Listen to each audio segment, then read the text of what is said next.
Hey, this is Nick the Mining Book Guy, and it is the morning of Wednesday, October 4th, 2017. Got another special for you today. This is on Xanadu Mines, and first things first, this was the showstopper for me at the Beaver Creek Precious Metal Summit. I have not spoken about it publicly yet, but before I get into even disclosures and a few other things, I have a couple shout outs to make. First, to my new friend Bill at the Mining Stock Education YouTube channel and website. I did an interview with him last week. Really great interview. I think it was great for newbies. And if you're a subscriber of mine and you haven't seen it, you should go check it out immediately. And I think his website is excellent for learning the basics of mining stock, investing, speculating, however you want to call it.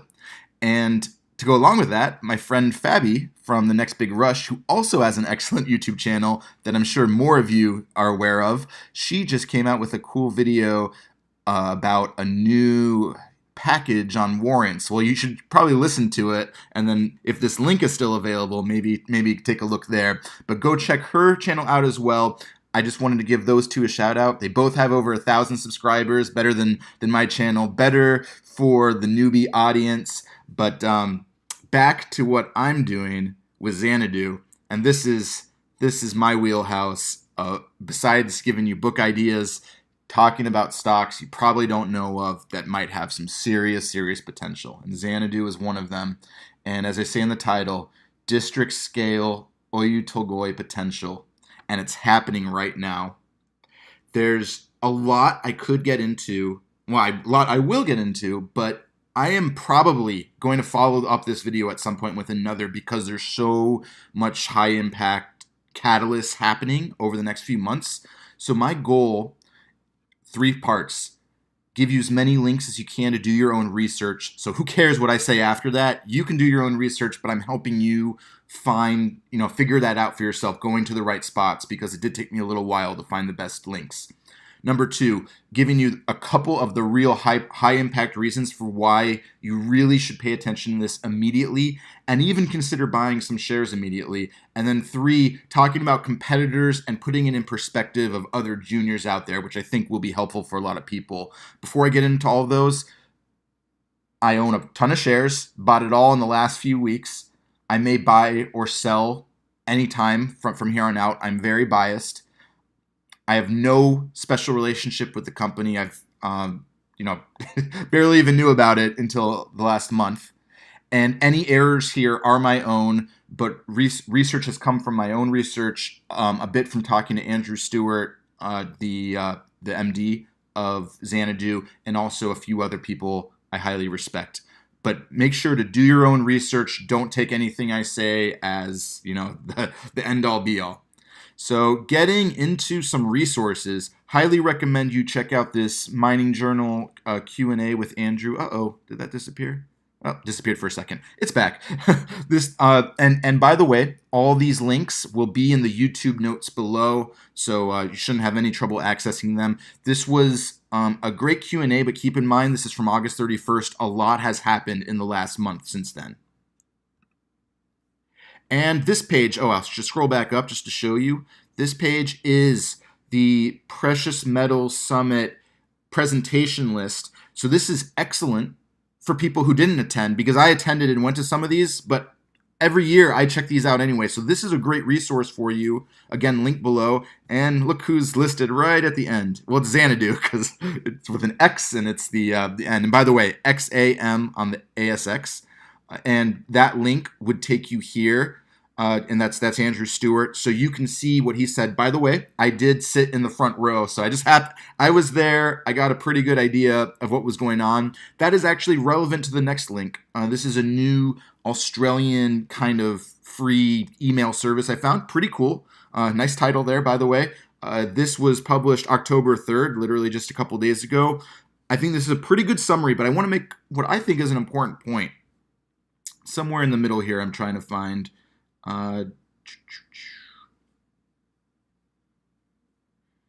There was a point about Beaver Creek right here. reportedly wowing the audience with exploration results, and then talking about the best intercept by far. I'm going to get more into this in a minute. I can tell you factually, because I was there might have been some people who were quietly wowed, but this presentation did not necessarily wow as many people as it could have. And you can watch it for yourself, but the most recent results were not included because Andrew had to provide the presentation prior, and the presentation that we're gonna look at is from August. Again, so much happened in September that not even everyone at Beaver Creek is on board. But I will tell you, there were analysts there that I'm sure were impressed. There were institutions that I'm sure were impressed. But it did not have the wow factor, which is a big point of this video. There's still this massive gap in terms of where the excitement that should be right now around Xanadu, both at the institutional and the retail level, and where it probably is going to be headed soon, which is why this video is timely. And I think, while this is the best intercept, this intercept came from March. And the more recent intercepts are much more exciting for specific reasons that we will explore. So I think those are really important points as we get closer to the high impact that's coming. This is a great link. Of all the links I've shared with you, I think this is the most important to keep up with. It's a research link from the Xanadu website. They do a great job of organizing all the people covering it. Very importantly, Haywood just started covering, which is out of Canada, very well respected. I believe all these other guys are out of Australia. There is the North American influence that's coming. And this is the Haywood note. And this Haywood note actually focuses on what really got me excited, the Stockwork Hill results. So there's not too much new in here, but it's going to be really cool to see if Haywood follows up and more North American or prestigious analyst type firms start following. But we're kind of moving right into why do you need to pay attention now. This is one of my favorite slides from the most recent PowerPoint, and it's comparing Oyu Tolgoi to Harmangtai. Might pronounce these wrong, but who cares? That this is what shows you the district scale potential. I'm going to come back to this, but Oyu Tolgoi was one of the great discoveries, perhaps the most important of any in the last cycle in the 2000s, definitely the most important for Mongolia. And there's a lot more filled in up here. And all of this pink down here for Harmangtai is the potential, and we're just getting to that now. So really, this is an incredible district of a copper gold play, and Harmangtai, 100 kilometers away. I love it that the company has done a good job of showing you, what could be very soon.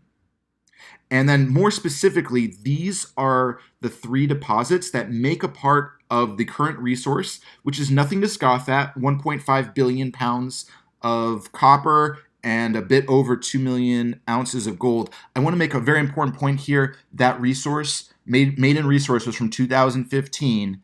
And a lot more excellent drilling has happened since then, and more specifically on Stockwork Hill and Copper Hill being the main focus. White Hill is where most of the resource is, but it's lower grade than these other two. I expect whenever they get to another resource for it to be much higher and also to be higher grade. So this is already a great start, but this is a high impact exploration play despite knowing about that resource. Now we're getting into why September was great. So most of what I'll focus on are the September news releases. This was literally just a week before the Precious Metal Summit, Beaver Creek. So we're taking kind of a step back. I signed up for a one-on-one with Xanadu Mines, and it was not on my top priority list, but I signed up for it a few months ago. I caught this and I was like, this is really interesting. And I started to realize, okay, there's a lot of good mineralization from surface. And then they have these notes about, there might be some higher grade, some interesting stuff deeper. I still wasn't paying super close attention, but this was all at Stockwork Hill. And that really got my attention. But then, literally the morning that Beaver Creek started, so I'm over there and I'm still checking news, and I see this. I was like, whoa. This is really cool. They are getting higher grade mineralization deeper. And I still don't really know what's going on with Xanadu because I haven't even met with Andrew yet. But one thing that really caught my attention and you, again, all links below. You should definitely study some of the best news releases. But like, what really excites our geology team: stronger evidence of deeper undiscovered porphyry systems, increasing presence of bornite sulfide. So this is exciting because while I'm not an expert by any means, I know that for all porphyry systems, you have to vector in. The way you drill for them is very different from some, greenstone gold belt. And a lot of retail investors, they have no idea about the differences. But they are doing the right things, and they are onto something here. And that really got my attention. I think I bought shares the next day, even before I saw Andrew. But this was really cool. And I'm going to come back to this as well. But you can see here that these were the results that were reported, much deeper than more the resource is, and even outside of the current resource. And there was even further drilling that hasn't been reported yet in these holes. Again, we'll come back to that. Now, we're going back to March. I kind of missed this, but this is where people should have been paying a lot more attention. And honestly, they weren't. You can tell from the way the stock has traded. I'll show you a chart later, but you can find it. XAM on the ASX. Like from near surface, 650 meters of over 1% copper equivalent. That's awesome. Like that's really quite awesome. And I'm telling you, I don't know anybody who brought this up in my retail circles. I don't even know many professionals in North America who are paying attention. And that's the amazing thing about this industry. I guarantee you, if this was listed in Canada, there would have been more attention paid. Part of it has to do with the ASX, having some key differences in what people care about. But really with Mongolia, for some reason, Australians don't seem to care about Mongolia. But Canadians and North Americans definitely do. So there's been months and months of opportunity, but that was a huge, huge release. And it did become a top 5 global copper intercept in a headline. Look, number 1 for the Northern Miner back in April. I actually wasn't even paying attention to this. The funny thing is, we're scrolling down, look at the others. Mariana Resources gotten a ton of attention. That stake has been acquired by Sandstorm, but I'm sure there's a lot of people that were like, oh yeah, Mariana, we know that. That's great. And then you go further. And at the time, I was paying attention to Mod because they had a great result. But that was, the 5th result. I'm going to come back to Mod as well. But the point is, even Mod is still not that well paid attention to. It's just amazing that things happen in this industry and people just don't get it, or they're not quite on board. So Xanadu is a really perfect example of inefficiencies in the market. To this very day is still an inefficiency, but this whole year, Xanadu's been doing awesome things, and people just haven't been paying attention. So that's just an important general point I will keep coming back to. Now, okay, I need to scroll back up. This is really good. 3 large-scale porphyry targets delineated. So this is extra interesting to me. So because now we're getting beyond Stockwork Hill. So like that, the Stockwork Hill news, there's going to be more soon, which I think is the number 1 impact. But this might be the most important big picture part of the district scale potential. Incredibly, this is incredible to me. This came out September 25th after Beaver Creek, so people were aware of it. I guarantee you, I was following this. This news came out. Not a single share traded the next day. Absolutely incredible, almost inexcusable that people in the industry did not trade this stock. I am pounding home the point. I couldn't believe it. Now, they did have a capital raise soon after, and more attention was paid. Of course, institutions were paying attention, but incredible to me that something like this would come out. And this is not going to happen that often, but this is the most egregious example. So can't emphasize that enough. But this is awesome. They already have made progress looking for these new porphyry systems, but I think they're getting really close here. And this is a much more technical news release, but I'll focus on 2 points. I really like this chart, this inverted pyramid, which shows the 3 main mineralized deposits, and then you've got these confirmed porphyry centers. So in a way, targets 3, 4, and 6 really have moved up the scale, but keep in mind they have 19 targets. And as a side note that's worth mentioning now, I really appreciated that Andrew Stewart allowed me to call him for a follow-up after my one-on-one with him, because I got great information meeting him in person for 25 minutes at Beaver Creek. But early this week, I emailed him. Within 12 hours. We were able to hop on a call while he's back in Mongolia. And considering this company is a serious, 100 million plus market cap company, a lot of times I would not get that attention. And it was very helpful to talk to him. One of the key points is that despite this awesome progress on these, currently top ranked confirmed porphyry centers, there are so many more targets, and they have the cash to test all of these targets now, much more than they have in the past. And this whole thing could change. I think that's one of the most exciting things about this project, is that despite this being the center and this being kind of like the next stage, don't be surprised if maybe one of these other targets, way up here comes down here. So there's a lot of work that's going to be done right now, and we could have some real fireworks just from possibly having one of these other targets become a more important discovered porphyry than the current resource. So that's big picture thinking, but hopefully you understand the scale potential, how things can be real game changers coming up. And this is a great, I think for the layman to show a little bit how porphyries work, which I'm still learning about. But you can see here, and this also goes back to Andrew, a lot of the stuff that was found was near surface in these three current resources. So this is where the resource is right now and a lot of the discovery potential. So again, all this pink stuff is potential new porphyries. And so some of the drilling might need to be deeper to really get to the core. But from what Andrew told me, and from from a couple other third-party sources, I think it's very important that they have more reason to believe that the porphyries are intact. And so I think there's a higher probability that they find some type of core. It may take deeper drilling, but again, it's very possible that what they haven't found yet is actually superior to the current resource. So it's very, very exciting. I'm going to probably have to make another video with better information, but I can't, I have to emphasize how important this news release was. And I can't believe that not a share was traded after this news release, either buying or selling, but that's how it goes. Another side note, this was from the quarterly from July, or back in June, July. By the way, there's one of the weaknesses of the company. A lot of names were changed. Alton Berged is now called Golden Eagle.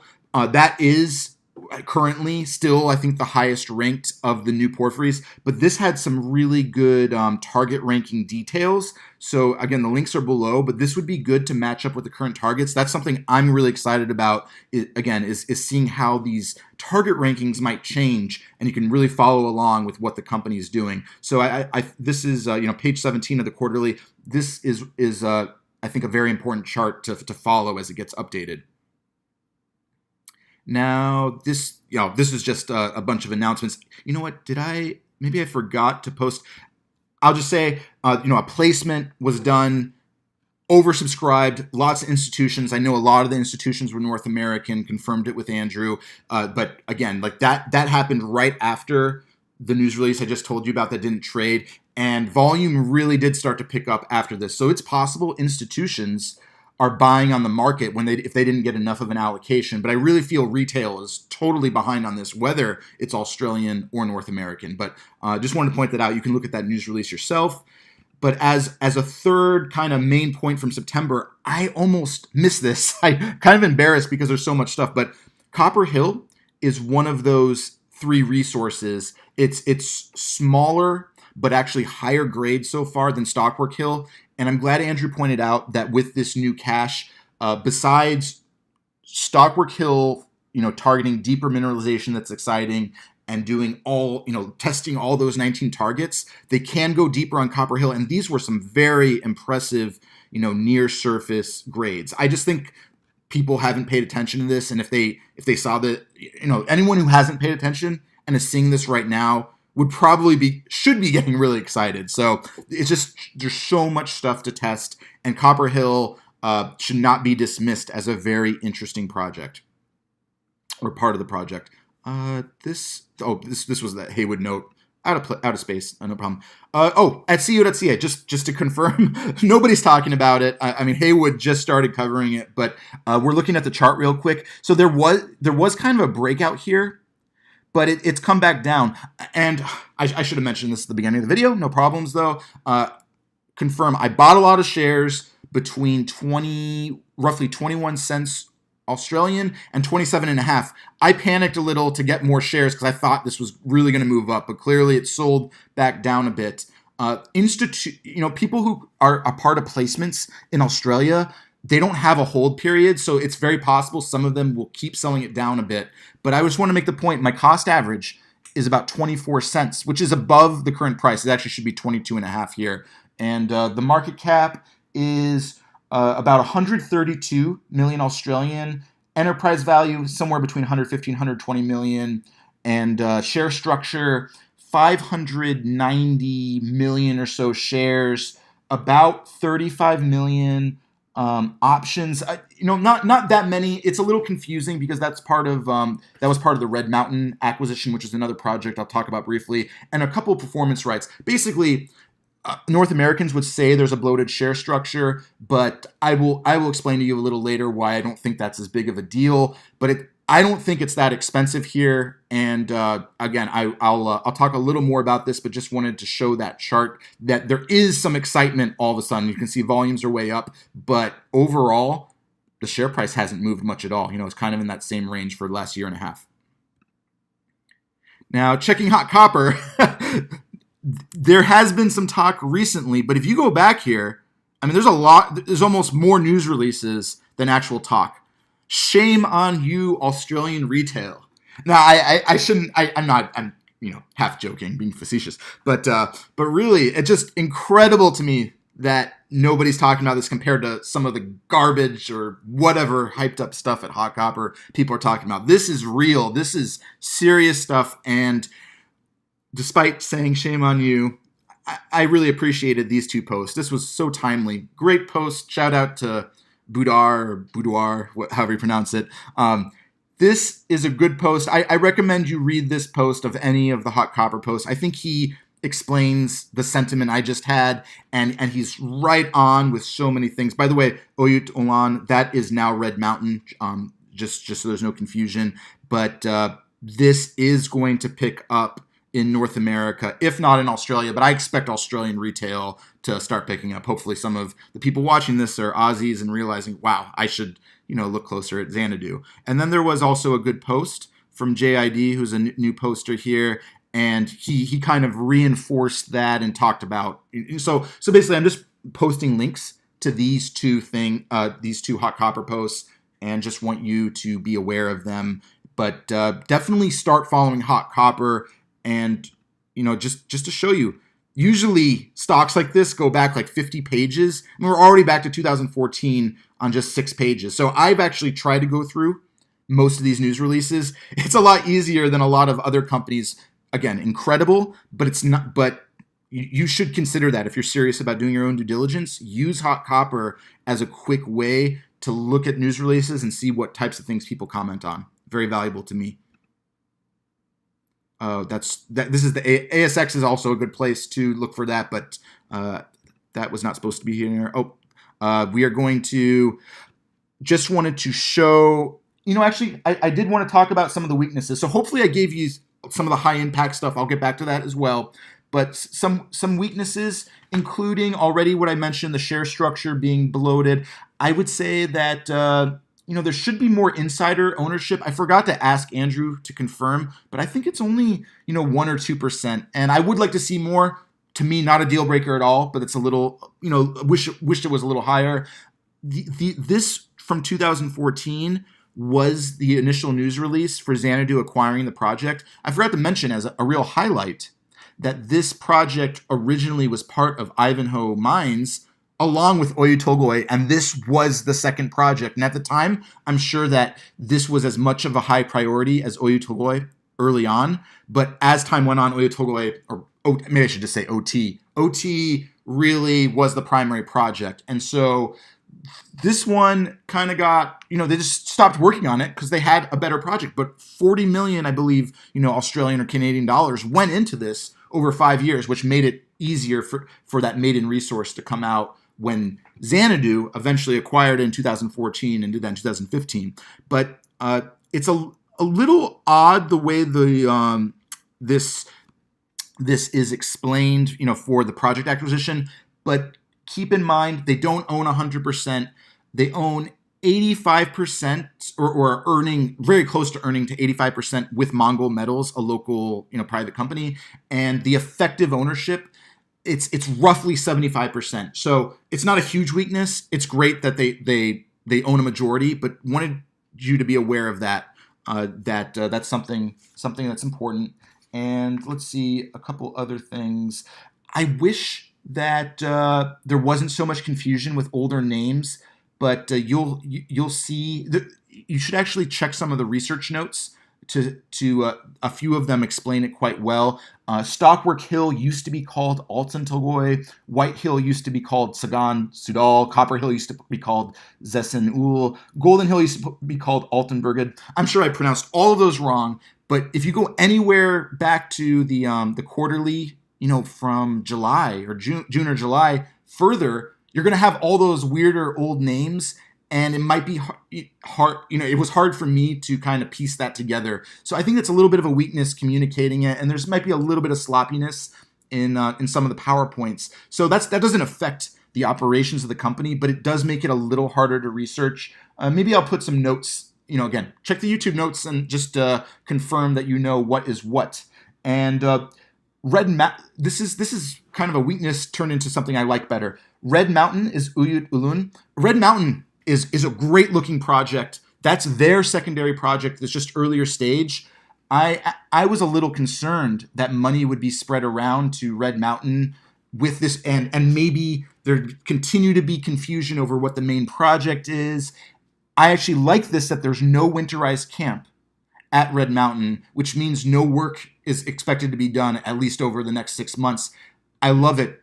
Karmaktai, the focus is going to be there. There's at least 3 drill rigs there. That's going to be worked on all the way through winter. Like, they are all set. Hopefully they get another rig or two, because I think this is the time to rock and roll. Like, get the drill bit going. Just keep it going. So to me, great to focus in on this main project. But again, there's another interesting project that's kind of by the wayside. There's even a Yellow Mountain, I think, project to the north that's even earlier stage. And otherwise, it's hard to find that many weaknesses here. I should probably, talk about just the competitors now to kind of compare some strengths and weaknesses to what's out there. So Oyu Tolgoi is not a competitor, but this is what we would love. This is the ideal. You don't even have to get to, Oyu Tolgoi is insane, and importantly, this is the second phase. This is the main part, and that kind of matches up with what a potential open pit that Karmaktai has. But this is the real meat of what's coming with phase 2, and I think within the next couple of years, that's going to get going, and it's going to be one of the most important copper gold, more copper, I think, projects in the world. And it's helping Mongolia, and it's definitely going to help Xanadu and other Mongolian companies. But we don't have that with Karmaktai here yet. But also importantly, this is more gold rich than copper rich right now. And I'll get back to that as well. It's possible many more of the gold companies are going to be interested in Karmaktai at the moment than copper companies, which is different from Oyu Tolgoi, which Rio, owns a lot of Turquoise Hill, which owns OT. So anyway, I just want to make that point. District scale wise, very interesting comparison. We don't need to be at the same level, but there's definitely more potential for parallels. But Karmaktai could be much more have much more interest from the gold majors, and a couple examples that are into gold and copper mix, Newcrest and Newmont. I think those are great examples, but could be Barrick, or could be some of the others as well.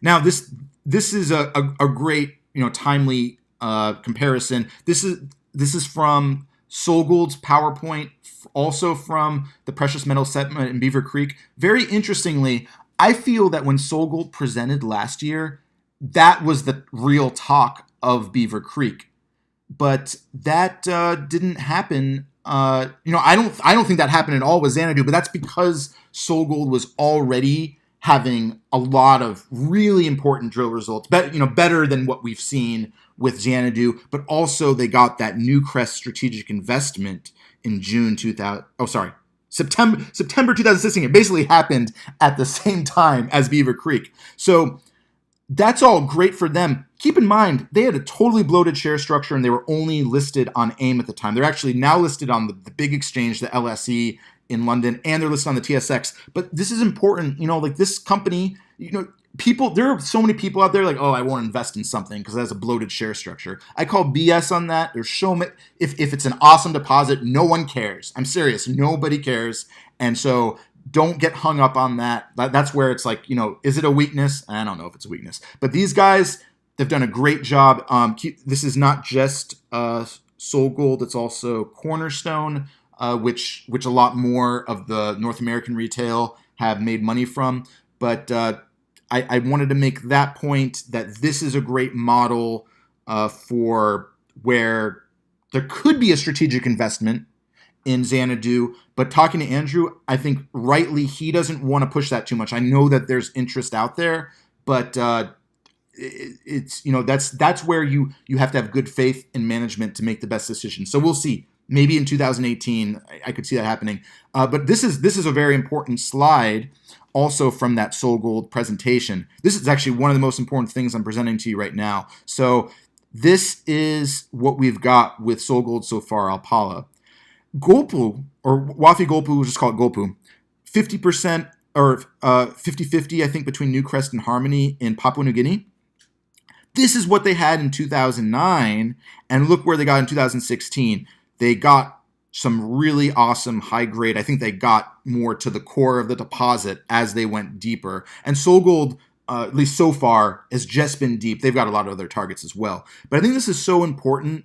This, besides the Oyu Tolgoi comparison, this is the other really important slide from the Beaver Creek presentation. I love this slide because it uses what SolGold had, but then applies it to Xanadu. So again, SolGold, which market cap, or you add it together, Cornerstone and SolGold. I think it might be a little under $1 billion right now, but we'll just use roughly $1 billion Australian or Canadian. Wafi-Golpu is part of the massive multi-billion Newcrest, but you can see that this one's still being drilled out. This is much more advanced. 26 million ounces of gold roughly and 8.8 million tons of copper. I mean, huge stuff.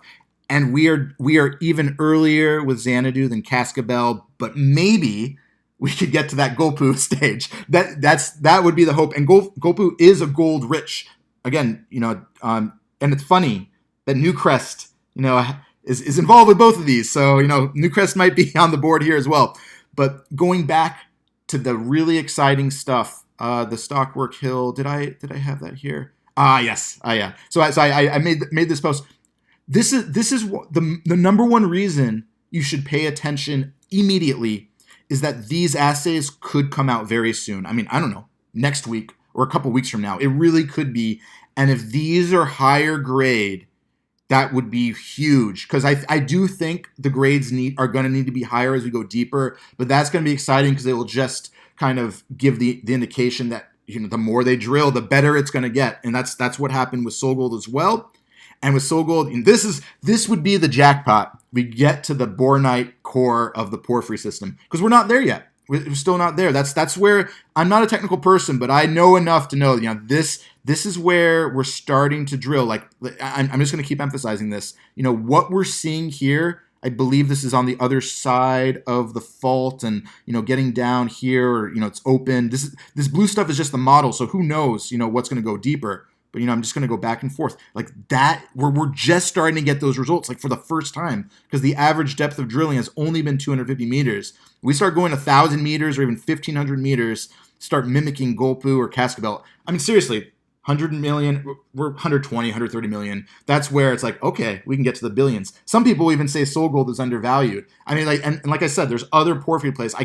I'm probably ranting, like sounding like a raving madman, but this is multi-billion potential. I think this, of anything I own, anything that's at, and anything I follow that's at the 100 million market cap level, this is the one that is number one for tier one potential. I should have bought SolGold earlier, but if you miss SolGold or you don't like buying billion-dollar companies like me, look to Xanadu. There's nothing else out there. In fact, if you find something else out there, email me or send me a message. I would love to hear it because I don't see anything else out there. So right now it's gold rich. It could be more copper rich. It could be interesting to all of the bigger copper gold players. So I can't emphasize enough that is coming soon. That's the immediate interest. But we have all these other targets to turn this into a district scale play. So SolGold is a very, very important model for all of that. And then there's a few other companies. Now we're just talking about Mongolia.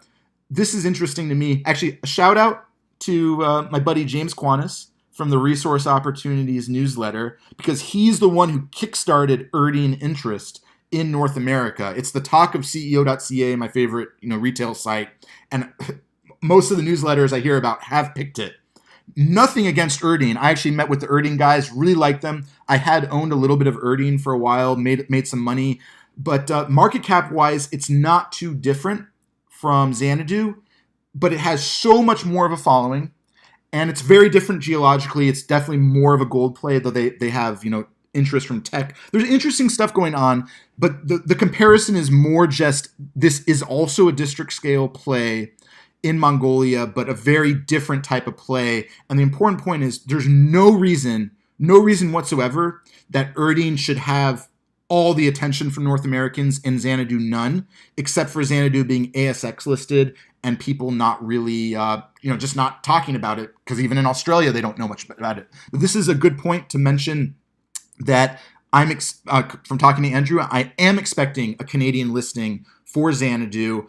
And it's not that these guys are really competing with each other. I hope Erdene makes more discoveries, and I hope Xanadu makes more discoveries, and it all helps Mongolia. But I do expect Xanadu to start getting the attention that Erdene has had basically this whole year, because both of them have had exciting drill results. I may buy back into Erdene, but that's the example of where I hope Xanadu goes in terms of having as much retail interest as institutional interest, and just have it start snowballing. And then there's this other one, Cancora Copper. Disclosure, I do own some shares of this one. I actually followed Cancora a little more closely earlier than Xanadu, but Cancora is much earlier stage. I mean, I don't even know if Cancora is as far along as the Red Mountain project. It's much cheaper, I think 25 million Canadian market cap. And they've got some exciting drilling going on. I hope they do some good stuff, but really it's a no-brainer. Like Xanadu is much further along and is much more exciting. So Cancora's gotten attention as well from the Canadian listing. Interestingly, Ivanhoe and Robert Friedland invest in it. I actually wonder, does Robert Friedland wish he still have an interest in Xanadu? I have no idea. Because a lot of the key Xanadu guys used to work for Ivanhoe. So there is that crossover as well. But I just want to point out that both Cancora and Erdene, a lot of attention from North American. Why doesn't Xanadu have it? Huge inefficiency in the market. I'm the one to pound the table and tell you, you don't have to go out and buy it right away, but you absolutely need to research it and use the tools that I just gave you. I think that covers it. Probably went on a little long, but I am going to very likely make more videos because there's so much happening. Just as a very quick summary, I'm sorry. There was one last thing. If you maybe I'll save this for another video, but you should also check out my mod resources video as another copper project I really like. I will save that for another video, but I really like both mod and Xanadu right now, both ASX plays that have a copper component that could both be billion-dollar companies. But with Xanadu has done a better job than mod at starting to get that North American interest. That's just the truth. And they may even consolidate the shares. I forgot to mention that, along with that TSX listing. So what we're looking for are immediate drill results at Stockwork Hill, possibly some results at Copper Hill soon, and then all of those other porphyry targets that are ranked. There could be some really serious results, and maybe the market won't even catch on to them right away. I think you should, I'm not I'm not a financial advisor, but I will say just from my own judgment, like for a quick trade, you could make a lot of money here really quickly. I think this could double pretty soon, go from the low 20s to like the 40-cent range. But I do think the fair value is much closer to the 30 or 40-cent range. And if you're interested long term and realize the drilling potential, I think even buying up to 30 cents Australian, it's probably a good idea to consider that, even though I can't give you financial advice. So I'm mentioning that specifically for people who maybe are watching this video a few months from now and still trading below that range. But this could change on a dime with drill results. So I will have more more videos, whether it's drill results related or it's related to the new TSX listing, and kind of follow along with. We'll see if the progress is being made like I expect. And last thing, it's actually trading below my cost average. Again, my cost average is about 24 cents. It's trading 22.5. So even though I've talked to a few people privately about it, you're not getting, there's nothing going on. There's no insider weird stuff. I'm not a real newsletter. So you're getting a better deal than I am if you're able to pick it up under 24 cents. And if it does go lower, I do have a stink bid in, or pseudo stink bid, but I'm pretty much loaded up, and that's why I'm sharing it with you. And I hope this catches on and the drill results and everything feeds off on each other. So I thank you for listening. If you sat through this whole thing, again, make sure to check the notes below. I think doing your own research is more valuable than all the stuff that I just said. And feel free to post to me at ceo.ca, but probably the easiest thing is just find this Xanadu room, and I will definitely respond to you if you post in there. Otherwise, good luck doing your own research, and we will see what happens with Xanadu Mines XAM on the ASX. Thanks for listening. This is Nick, the Mining Book Guy. Bye.